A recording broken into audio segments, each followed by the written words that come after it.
awdayal war degdega waxaa jirtay warbixin aan halka soo dhigay oo ku saabsanayd dadkii caanka ahaa oo sanadihii ugu dambeeyay tahriibayay kuwaasi oo cagtooda maalaya oo aan doonayn inaysan nin intay quruxdan iyo jirkan iyo waxyaabahan ilaahay siiyay intay kusoo jiitaan codadkan macmacaan inuu nin qaado oo waqti dheer ay kaga baxdo balse filimkaas oo dhan hadda baa cunay oo markaasi ma jiro gabadhii aan dhawaan sheegay ama backgroundka dambe hadda inoo saaran ee lagu magacaabo Malyun Maanka eges fanaanka caanka Sharmaboy xaaskiisii haddana laga yaabo maadaama uu Mareykan ay isugu tageen inay isku biyo shubtaan ayaa waxaa la sheegay inay si nabad qaba kaga gudubtay xuduudii adkayd ee Mexico ajaayib bal ka waran meesha dadka caanka ka tahriibayo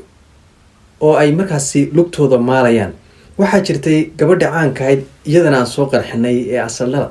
balse Malyun Maanka ayaan ka hadlaynaa hadda ninkan ay la sawiran tahay Malyun Maanka waa fanaankii ay xaaskiisu qaaday ee Nimcanilaa oo waxay isugu tageen Minneapolis haddaba arrin cajaa'ib weeye in fanaaniintii intay markaasi tahriibaan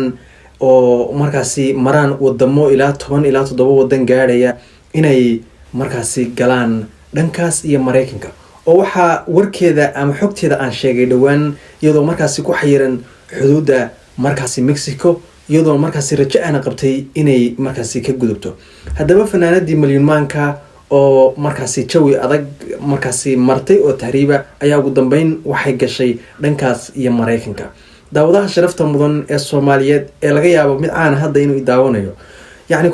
kuguma talinaya inaad waqti xaadirkan tahriibtid balse haddii aad doontana waa tahriibi kartaa sababtoo ah dadkii caanka ahaa oo dhanba cagtooda ayay maaleen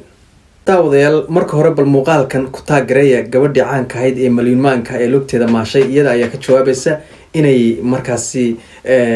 tahriibku uu fudud yahay sidoo kale inuu adag yahay dhanka kale daawadayaal waxaa jirta dadyo fara badan oo ku fakaraya Malyun Maanka sidee bay u tagtay sidee xageysa martay daawadayaal Malyun Maanka waxay ka baxday dalka Kenya waxaana loo fududeeyay baasaboorka lagu magacaabo dawladda Kenya ay bixisay baasaboorka Kenyaanka sidaas daraadeedna fiiso ayay heshay oo waxay markaasi martay dhowr wadan kuwaasi oo markaasi qaybo kamidna baabo ku martay qaybo kamidna ay lacag ku martay haddaba daawadayaal iyana hadda waxaa doonaysa inay baxdo gabadha lagu magacaabo Sundus Saciid oo kamid ah gabdhaha TikTokta